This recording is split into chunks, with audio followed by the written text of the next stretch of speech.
ما حكم استعمال البخاخ للمريض في نهار رمضان؟ Nipi hukumu ya kutumia dawa kwa mgonjwa, dawa ambazo kutumia dawa mtu alikuwa na dozi katika mchana wa Ramadhani, hivi hukumu yake? Isti'malu al-bikhakh an tariq al-anfi au al-fami muftirun, kutumia dawa katika njia ya mdomo au njia ya pua, hivyo ni venye kufunguza. Lianna dawaa, kwa kuwa zile dawa, hadhihi al-bikhakhat yuradu minhu al-wusul ila kunataka kufika mpaka katika mapafu mawili, wa huma min al-jawf, na mapafu mawili yako katika nini? Yako katika tumbo, kwa hiyo lazima afungue. Sasa tumwambie nini mtu ambaye kwamba alikuwa na dozi? Wewe ulikuwa na dozi yako unatumia kabla ya Ramadhani na Ramadhani ishaingia, tukuambie nini? Faman kana yastamiluhu fi ba'd al-ayami yastamiluhu waqta siyam, utatumia kama ulikuwa unatumia kabla ya Ramadhani, ulikuwa na dozi, basi waendelea kutumia. Utaendelea katika masiku ya Ramadhani mpaka itakapomalizika Ramadhani, utaja kulipa ile masiku. Utakuja kuyalipa ile masiku.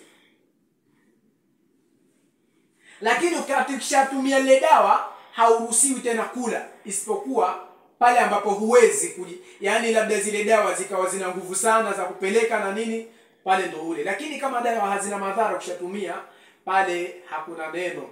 Pale unatakiwa ujizuie mchana mzima na utakuja kulipa tena na utapata ujira wa kule kujizuia ule mchana, kwa sababu ule ni mwezi mtukufu.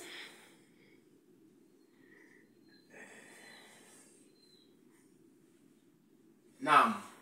Ma hukmu tanawuli habati dawa tahta lisani fi nahari Ramadhan? Nipi hukumu kuweka punje ya dawa chini ya ulimi katika mchana wa Ramadhani? Umeweka tu punje ya dawa katika mchana wa Ramadhani.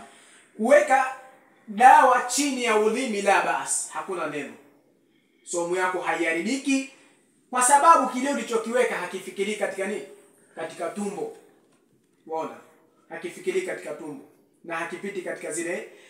Lakini idha dhabat fabtala minha shay'an faqad aftara.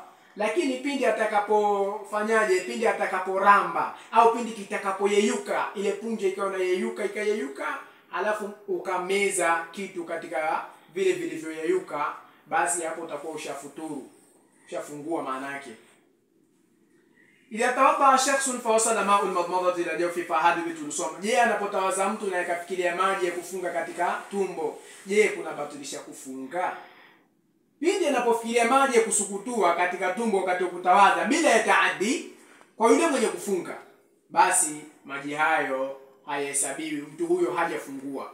Lakini akabila ya kuyabelegesha, maana yake kuyafikirisha ile maji katika koo, vile ambavyo yani ile maji hajafikirisha ile maji katika koo, au sehemu ambayo kwamba iko juu ya khaishumi, maanake juu ya koo hapa ile sauti inatoka, yeye hajaifikisha huko kwa maksudi, basi funga yake pale inasui. Lakini akifanya hivyo, basi mtu huyo somo yake imebatilika, kwa sababu imethibitia hadithi iliyopokewa na maimamu wanne, asema Mtume sallallahu alaihi wasallam, balighu fil istinshaqi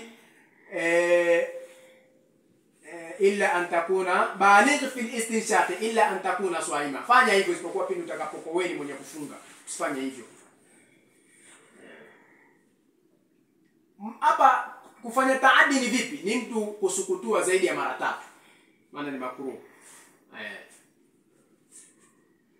Je, kuna funguza alifturu ma wasala jawfahu dhubabu na ghubaru tariqi au gharbalati daqiqi? Je, inafikiria, je anafungua mtu ambaye kwamba imefika nzi katika tumbo lake, yani cheza hivi na nini, mara nzi kapita akafika tumboni, je funga yake pale imo au haipo?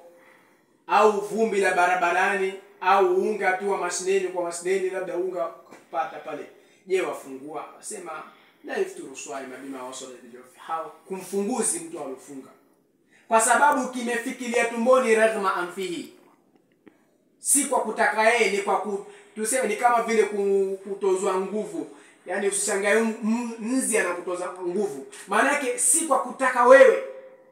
Nzi hajaingia kwa kutaka wewe, wala hujapambana kumtoa, ameingia vile ambavyo wewe hujataka, au ile vumbi. Kwa hiyo pale moja kwa moja mtu huyo anakuwa hajafungua kwa sababu hajafanya kwa kutaka. Ma hukmu